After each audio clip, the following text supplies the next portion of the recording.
Saudara-saudariku yang terkasih, kita bertemu lagi. Kembali Anda berjumpa dengan saya, Pastor Igo Walerbun MEC, dalam kisah para orang kudus setiap hari. Hari ini tanggal 15 Juni, kita memperingati beberapa orang kudus di dalam gereja kita. Kelompok orang kudus pertama yang kita peringati pada tanggal 15 Juni, yakni Santo Vitus, Modestus, dan Santa Crescencia, martir. Vitus, Modestus, dan Crescencia hidup pada abad ketiga pada masa pemerintahan Kaisar Diocletianus. Riwayat hidup mereka ditemukan dalam buku Hieronomianum karangan Santo Hieronymus yang mengisahkan riwayat para martir. Diceritakan bahwa Vitus, Modestus, dan Crescencia adalah martir dari provinsi Lucania, Italia Selatan. Kemungkinan mereka lahir di Sisilia. Relikwi mereka yang masih ada sampai sekarang pernah diserahkan kepada Santo Denis di Paris pada tahun 775. Dari sana relikwi itu dibawa ke Corvey atau New Corby di Saksoni pada tahun 836. Di Jerman ada kebaktian khusus untuk menghormati mereka sebagai martir. Mereka dihormati sebagai pelindung para penderita saraf epilepsi dan penderita gigitan binatang liar, serta pelindung para penari dan aktor. Vitus adalah putra tunggal Hylas, seorang senator dari Sisilia. Ia menjadi penganut agama Kristen sejak kecil. Permandiannya sebagai orang Kristen dilakukan tanpa sepengetahuan orang tuanya. Ia sudah menjadi orang suci dalam usianya yang masih muda. Dengan doa-doanya, ia membuat banyak mujizat dan mempertobatkan banyak orang kafir dan orang berdosa. Karena cara hidupnya dan segala yang terjadi melalui doa-doanya dianggap menambah keharuman nama orang-orang Kristen, maka Valerianus membujuk Hylas supaya memaksa anaknya untuk melepaskan imannya akan Kristus. Namun, segala bentuk bujukan sang ayah tidak berhasil mematahkan keteguhan iman Vitus. Valerianus yang berkuasa terpaksa menempuh tindakan berani tanpa memperlihatkan lagi kedudukan Hylas sebagai senator. Pertama-tama, Valerianus menempuh cara halus dengan membujuk Vitus. Ia memberi janji-janji muluk kepada Vitus. Akan tetapi, Vitus tetap teguh pada pendiriannya. Melihat sikap keras Vitus ini, Valerianus meningkatkan tindakannya dengan mengancam dan menakut-nakuti Vitus. Ancaman-ancaman ini pun tidak mempan. Akhirnya Vitus ditangkap dan disiksa dengan keji. Namun semua penyiksaan atas dirinya tidak mampu menggoyahkan pendirian dan keteguhan imannya. Oleh campur tangan Allah, Vitus berhasil meloloskan diri dari Sisilia bersama dua orang pengasuhnya, Modestus dan Crescencia. Seorang malaikat menuntun perahu yang mereka tumpangi menuju Lucania. Di Lucania, mereka mewartakan Injil kepada penduduk setempat.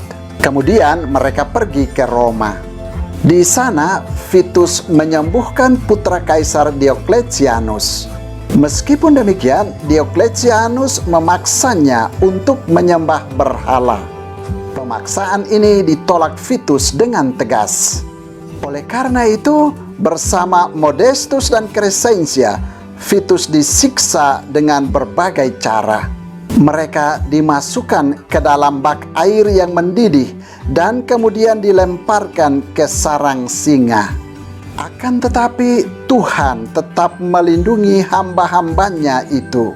Singa-singa ganas itu tidak berbuat apa-apa terhadap mereka, bahkan sebaliknya menjilati kaki-kaki mereka. Melihat semua keajaiban itu, mereka segera diikat dan ditarik oleh kuda sepanjang jalan-jalan kota hingga tubuh mereka terkoyak-koyak. Ketika itu terjadilah angin taufan yang menghancurkan kuil berhala serta menewaskan banyak orang di kota itu. Mereka kemudian diselamatkan oleh seorang malaikat Tuhan ke Lukania. Akhirnya mereka dibunuh pada tahun 303. Orang kudus kedua yang juga kita peringati pada tanggal 15 Juni yakni Santa Germana Kausin, perawan kudus. Germana Kausin lahir pada tahun 1579. Ayahnya seorang petani di desa Pibrac, Prancis. Ibunya meninggal dunia pada waktu ia masih bayi. Kemungkinan karena ditinggal mati ibunya sejak kecil, Germana selanjutnya bertumbuh besar sebagai seorang yang tidak sehat secara jasmani. Badannya lemah karena sakit paru-paru yang menimpa dan tangan kanannya yang lumpuh. Penderitaan ini semakin hebat tatkala ayahnya menikah lagi. Ia sungguh dianaktirikan oleh istri kedua ayahnya.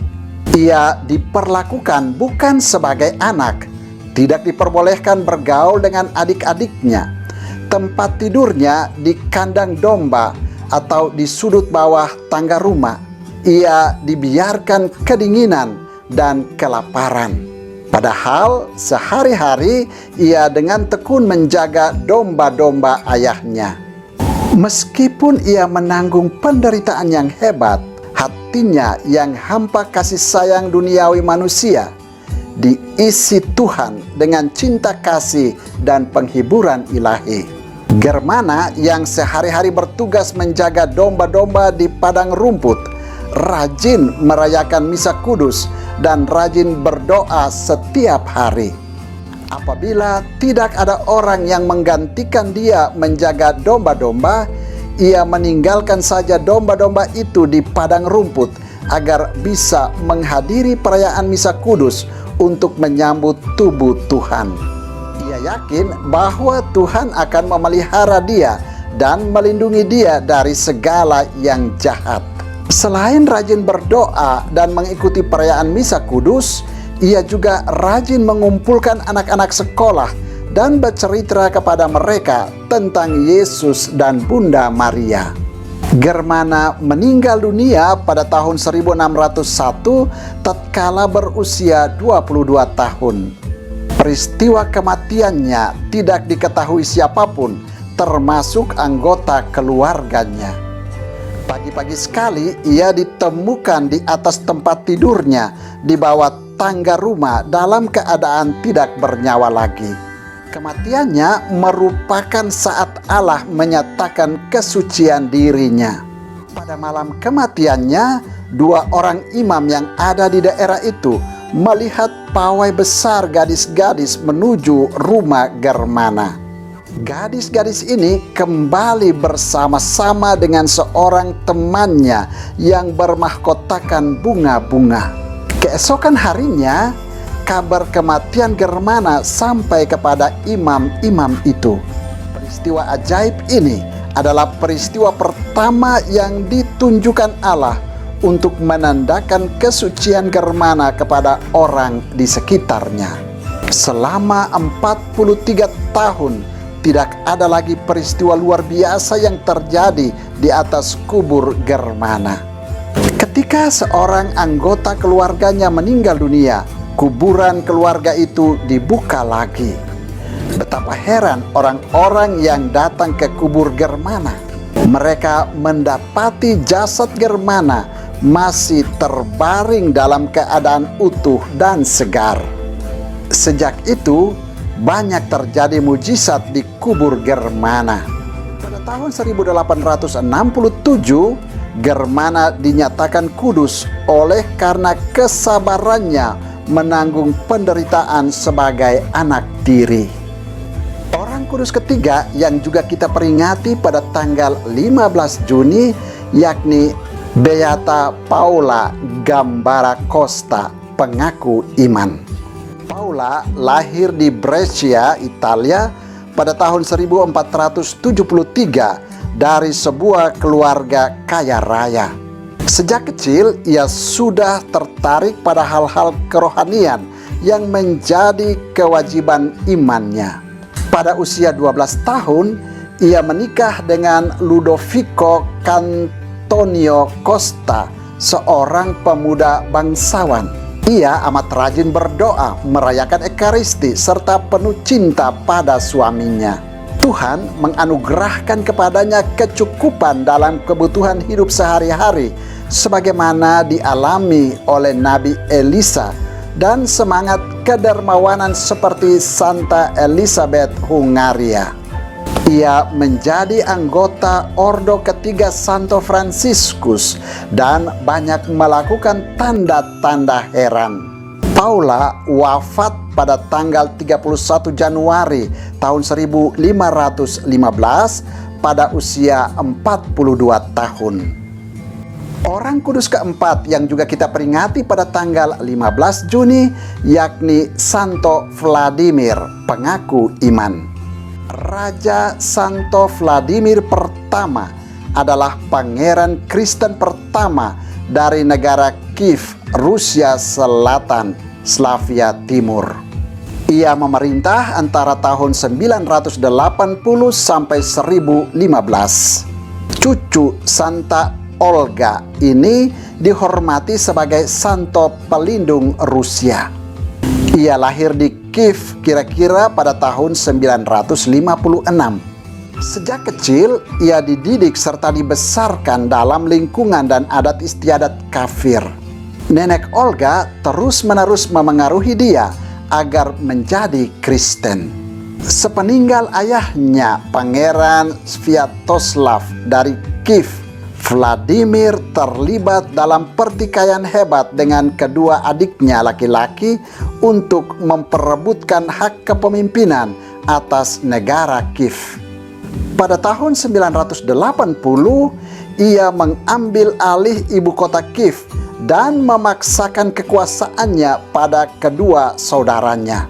Pada waktu itu, ia tampil sebagai seorang penentang keras misionaris Kristen pertama yang menyelusup masuk ke dalam wilayah Kiev dari Bulgaria, sebuah negeri Kristen Slavia lainnya. Namun perlakuannya yang kejam terhadap para misionaris itu berakhir tatkala pada tahun 988 ia menikah dengan Anna yang beragama Kristen. Anna adalah putri Raja Basilus II dari Kekaisaran Romawi Timur atau Bizantium. Atas tuntutan Anna, Vladimir bersedia dipermandikan menjadi Kristen. Sejak itu, ia memusatkan perhatiannya pada usaha mengkristenkan seluruh rakyat dan mendirikan gereja-gereja, antara lain Katedral Tises di Kiev. Untuk maksud luhur itu, ia mendatangkan banyak rahib dari Yunani. Di atas semua itu, ia berusaha mempertemukan kebiasaan-kebiasaan dan hukum-hukum negara Kiev dengan ajaran moral Kristen. Selama masa kekuasaannya, ia sungguh-sungguh berjuang memperluas wilayah kekuasaan bangsa Kiev, Rusia. Ia menciptakan kesatuan politis di seluruh negeri dengan mengangkat 12 putranya menjadi gubernur di berbagai wilayah kerajaan. Vladimir meninggal dunia pada tanggal 15 Juli tahun 1015 di Berestove, Rusia.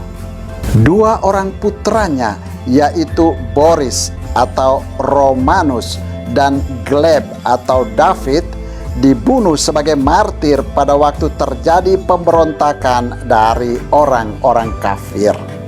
Saudara, demikianlah orang-orang kudus yang kita peringati pada tanggal 15 Juni, yakni Santo Vitus Modestus dan Santa Crescentia martir, Santa Germana Kausin perawan kudus, Beata Paula Gambara Costa pengaku iman, dan Santo Vladimir pengaku iman.